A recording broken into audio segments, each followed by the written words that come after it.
지금 기업들의 세계에서 웬만해서 깨지지 않는 불문율이 하나 있죠. 경쟁사가 만든 것에는 내 돈을 보태지 않는다는 겁니다. 그런데 이번에 리플 측에서 불문율을 깨는 발표를 했고요. 경쟁사가 만든 결제 표준을 관리하는 재단에 그것도 회비를 내는 최상위 회원으로 들어간다라고 합니다. 그 표준을 처음 만든 회사가 어디냐? 바로 코인베이스였고 2021년 SEC 소송이 터지자마자 XRP 거래를 중단시켜서 홀더분들 가슴에 대못을 박았던 바로 그 회사입니다. 아니 우리가 왜 하필 그 회사가 만든 판에 돈을 내고 들어가는 걸까요? 이 자존심 접고 지고 들어가는 그림 아니냐? 가뜩이나 가격도 답답한데 이런 소식이 무슨 의미가 있냐? 뭐 이런 생각부터 드는 게 솔직히 정상입니다. 근데 중요한 점은요. 이 소식은 함께 들어간 회사들의 명단을 확인하셨을 때 이야기가 완전히 뒤집힌다는 사실입니다. 그래서 오늘 그 명단들부터 하나씩 먼저 지금 시점에서 사실관계부터 깔끔하게 정리하고 가겠습니다. 리플이 합류한 곳의 이름은 X402 재단이고요. 여기서 X402는 우리 채널에서도 몇 번 다뤘던 AI 결제 표준인데 처음 들으시는 분들을 위해서 짧게만 한번 복습해 보겠습니다. 요즘에 사람 대신 알아서 일을 처리하는 AI 프로그램들이 빠르게 늘어나고 있죠. 근데 이런 인공지능들 일을 하다 보면은 남의 자료를 산다거나 컴퓨터 사용료를 내야 되는 순간들이 찾아옵니다.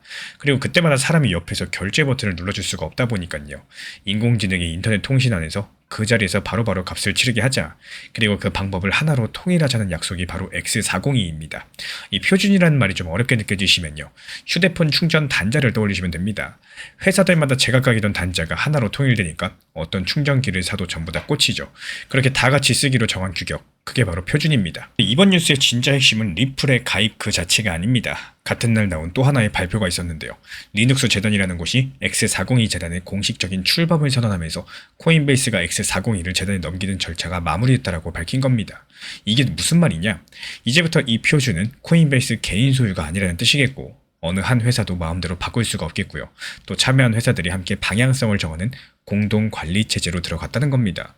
그리고 여기에 따른 그 출범 명단 여기가 오늘의 첫 번째 하이라이트가 되겠고 최상위 등급이라고 볼 수 있는 프리미엄 멤버에 리플과 코인베이스만 있는 게 아닙니다. 비자가 있는데요. 그리고 마스터카드도 있습니다. 아메리칸 익스프레스까지도 있습니다.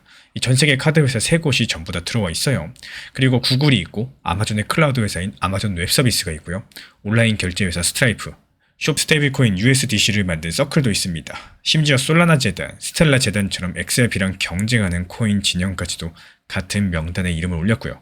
재단 전체로 봤을 때 40개 조직이 모였습니다. 그럼 여기서 좀 이상하지 않으신가요? 평소에 서로 경쟁하고 견제하던 회사들이 왜 같은 날 같은 곳에 다 같이 돈을 내고 모였을까요? 그리고 여기서 코인베이스는 왜 애써 만든 자기 물건을 순순히 내놓고 있을까요? 이런 이상한 장면을 푸는 열쇠가 딱 한 가지가 있는데 그걸 찾으려면 25년 전 과거로 잠깐 돌아가셔야 됩니다. 먼저 2001년입니다. 이 당시 마이크로소프트의 CEO였던 스티브 발머가 미국 신문 인터뷰에서 이런 말을 합니다. 리눅스는 암덩어리다라고요.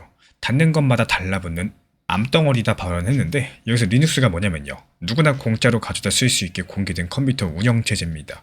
돈 받고 윈도우를 팔던 마이크로소프트 입장에서는 밥그릇을 위협하는 존재였으니까 공개 석상에서 저렇게 원수 취급을 한 거죠. 근데 15년이 지난 2016년 업계가 뒤집어지는 장면이 하나 나옵니다. 이 마이크로소프트가 바로 그 리눅스를 관리하는 리눅스 재단에 재발로 들어가게 된 거예요. 그것도 최상위 등급 회원으로서 지금 환율로 치면 매년 7억 원이 넘는 회비를 내면서까지도 들어갔습니다. 그리고 이사회 자리까지 받았는데요. 암덩어리라고 부르던 것에 매년 억 단위 돈을 낸다는 게 말이 되나요? 정말 이상한 결정인데 실제로 보시면 아닙니다. 그 15년 사이에 리눅스가 세상의 표준이 돼버렸기 때문인 거고 인터넷 서버 대부분이 리눅스로 돌아가는 세상이 왔는데 계속해서 밖에서 싸워봐야 나만 손해고 차라리 안으로 들어가가지고 발언권을 갖자. 이게 바로 남는 장사였던 겁니다. 실제로 그 뒤에 어떻게 됐죠? 마이크로소프트의 클라우드 사업인 애저에서는 자기네 윈도우 서버보다 리눅스가 더 많이 만들어지는 시대가 왔습니다. 암덩어리라고 부르던 것이 이제 자기 회사 최대 사업의 기둥이 돼버린 거예요. 그럼 여기서 공식 하나가 나오죠. 기업이 경쟁사가 만든 것에 자기 돈을 내는 경우는 딱 한 가지다. 그것이 더는 그 회사의 물건이 아니라 앞으로 모두가 따라야 될 정확한 결제 표준이 됐다라고 판단했을 때 이 공식을 이번 뉴스에 그대로 대입해보자면요. 코인베이스 측에서는 X402를 만들었지만요. 그걸 자기 손에서 놓아서 리눅스 재단에 넘겼습니다. 내 돈으로 닦은 길을 시에다가 기부한 것과 똑같다는 건데 기부하는 순간 그 길은 한 회사의 사유지가 아니라 모두의 도로가 된다라는 거죠. 대신에 그때부터 세상의 차들이 그 길로 다니기 시작을 합니다. 그리고 절차가 끝났다고 발표된 바로 그날 리플이 들어왔고요. 비자가 들어왔고 마스터카드랑 아멕스, 구글과 아마존 웹서비스 모든 회사들이 나란히 들어왔습니다. 25년 전 리눅스 재단 앞에서 벌어졌던 장면이 이번에 하루 만에 단체로 재현이 됐다라는 거고요. 여기서 가장 소름 돋는 부분은 카드 회사들이에요. 한번 생각을 해보세요. 인공지능 AI끼리 주고받는 결제들은 몇백 원, 몇십 원, 심하면 몇 원짜리 초소액 결제가 될 겁니다. 그러면 결제 건수마다 수수료를 받아서 챙겨 먹고 사는 카드회사 입장에서 어떨까요? 이런 결제 표준은 잘못하면 언젠가 자기 밥그릇을 갉아먹을 수도 있는 엄청나게 심각한 물건이 될 수밖에 없습니다. 근데 그 카드회사 세 곳이 전부 다 그 판에 자기들 돈을 내고 앉아있다라는 거고, 이게 무슨 뜻이냐? 인공지능 AI가 스스로 결제하는 시장이 오느냐 마느냐를 따지는 단계는 이미 끝났다는 거고, 이제 언제 어떤 모양으로 오느냐 이것만 남았다라고 전 세계 결제 시장의 주인공들이 인정을 한 겁니다. 그것도 말이 아니라 돈으로 회비를 내면서까지요. 이 홀더분들께서는 한 겹이 더 있는데요. 2021년 XRP 거래를 내렸던 코인베이스, 2026년 이때 리플이 이제 같은 이사회 안에서 이 표준의 규격을 함께 정한다는 사실 그 자체입니다. 이 프리미엄 멤버는 이사회에 사람을 안 치고 예산과 주요 결정에 참여할 권리를 받는 자리다 보니까 회비가 연간 약 3억 원이라는 보도도 있는데요. 이 금액은 외신 한 곳에서만 확인된 내용이라서 참고 정도로만 들어주시면 되겠습니다. 다만 여기서 중요한 점, 5년 전 거래 중단 공지를 지켜봤던 분이라면은 지금 이 자리가 얼마나 달라진 위치인지 새삼 체감이 되실 거예요. 그럼 이제 가장 중요한 질문이 남죠. 아니 그래서 이게 XRP에는 결국에 뭐가 좋은 거냐라는 겁니다. 그러면 AI 결제가 리플 진영의 블록체인 리플 레저 위에서 일어난다고 가정을 해보겠습니다. 이때 XRP가 걸리는 자리가 세 군데인데요. 먼저 결제가 일어날 때마다 아주 적은 양의 XRP가 수수료로 쓰이는데, 이 수수료는 누가 가져가는 게 아니라 그대로 불태워져서 사라집니다. 말 그대로 거래가 쌓일수록 세상에 있는 XRP가 조금씩 줄어드는 구조라는 거죠. 그리고 두 번째로 인공지능 AI가 쓰는 지갑은 작동을 위해서 일정량의 XRP를 기본으로 담아두고 있어야 됩니다. AI 지갑이 늘어나는 만큼 어딘가에 묶이는 XRP도 함께 늘어나겠죠. 세 번째로 서로 다른 돈을 바꿔야 될 때 그 중간다리 역할을 XRP가 맡습니다. 그리고 실제 결제 자체에는 리플이 만든 스테이블코인 RLUSD가 함께 쓰입니다. 미국 달러의 값이 1대1로 묶여있다 보니까 이 가격표 역할을 하는 코인인데, 나온 지 1년이 안 됐는데 벌써부터 시가총액, 그러니까 발행된 코인을 전부 다 합친 값어치가 우리 돈으로 1조 9천억 원까지 커졌어요.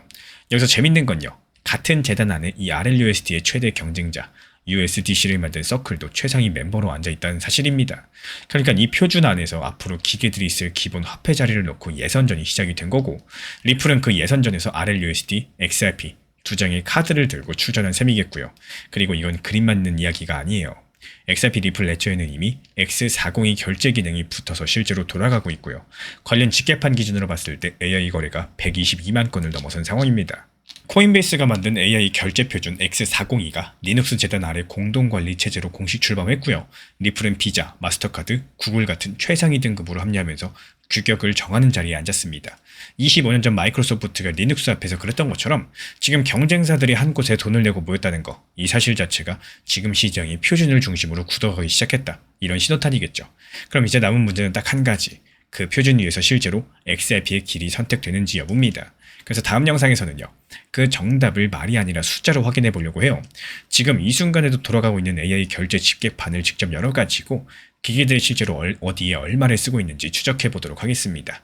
우리 구독자분들께서는 인공지능이 처음으로 지갑을 여는 지금 이 장면이 몇 년 뒤 얼마나 큰 시장의 시작으로 기억될 거라고 보시나요? 리플이 상승하지 않는다라고 해가지고 리플 자체를 원망하거나 부정적으로 보실 필요는 전혀 없습니다.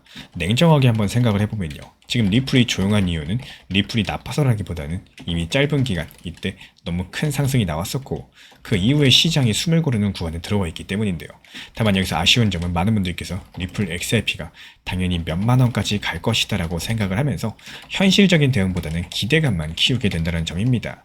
600원, 700원이던 리플이 몇 개월 만에 4,900원까지 상승했던 사실상 엄청난 상승이 분명히 존재하고 있었고요. 그런 상승 이후엔 어떻습니까? 당연히 긴 조정 구간, 횡보 구간 이런 것들이 찾아올 수밖에 없습니다.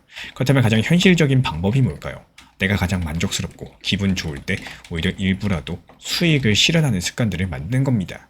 이 리플 정보방에서도 시장 분위기가 가장 좋았던 시기에 오히려 단기 목표, 분할 익절에 대해서 안내드렸던 이유들, 결국에 팔아야 시장이 재밌어지고 하락장이 와도 흔들리지 않을 수 있기 때문입니다. 결국에 건강한 투자 습관은 이 수익 실현에서 시작된다, 이렇게 생각을 해요. 리플 XRP 투자에 있어서 이제는 투트랙 전략이 반드시 필요해지고 있습니다. 무턱대고 몰빵하거나 반대로 또 손 놓고 기다리는 시대는 끝났어요. 첫 번째 트랙은 매달 분할 매수하시면서 시장이 빠지든 말든 일정 비중으로서 리플을 꾸준히 모아 나가시는 겁니다. 이거는 시간과 리스크를 분산할 수 있는 가장 효율적인 전략인 거고, 그리고 두 번째 트랙은 남은 현금 비중으로 알트코인 단타로서 굴려나갑니다. 수익이 나면은 그거를 다시 리플에 재투자하시면 되는 거고, 이게 바로 수익을 만드는 순환 매수 전략이 되실 거예요. 그런데 여기서 중요한 거는 단타 하실 때 조심하셔야 되는 거예요. 단타 매매 중독되면 끝장입니다. 이 매매 중독을 절대 조심하셔야 되는 거고, 예를 들어 가지고 시장이 과열인데도 지금 아니면 기회가 없다, 이런 조급한 생각에 RSI 지표가 이미 고점인데도 불안해서 또 들어가고 결국에 수익은커녕 손실만 쌓이게 되실 겁니다. 그래서 저희 채널 차원에서는 한 가지 원칙이 있습니다. 확률이 높은 날만 진입을 하세요. 그리고 시장 전체가 과매도 구간일 때, 비트코인 기준 RSI가 바닥을 찍을 때, 그때 알트코인 중에서 최근 거래량이 급등한 종목이 과매도의 경우 MACD, 볼린저 밴드, 이동평균선과 일목균형표 참고해서 신중하게 매수 진입 타점 들어갑니다. 그리고 그 외에는 아예 매매를 쉬는 날도 반드시 있어야지 진짜 단타인 거고, 그렇다면 이걸 어떻게 구별할 수 있는지 궁금하실 거예요. 여기서 챗 GPT가 등장을 합니다. 저희는 챗 GPT를 단순한 도구로 쓰지 않습니다. GPT한테 오늘 확률 높은 진입 타이밍이냐, 이렇게 물어볼 수 있게 맞춤 프롬프트를 사용을 하는데요. 그리고 그 결과에 저의 실전 매매 노하우 30%를 덧붙여가지고 GPT 시그널을 보완합니다. 어떻게 하는지 궁금하신 분들 GPT 검색력과 활용 전략을 이용해가지고 이 두 가지를 한 방에 알려드리고 있습니다. 현재 보이시는 번호로서 리플 단타라고 문자 남겨주세요. 지금 이 영상 보신 분들에게만 오픈합니다. 그냥 GPT 쓰는 법이 아니라 투자로 연결되는 GPT 사용법 지금 바로 알려드리도록 하겠습니다.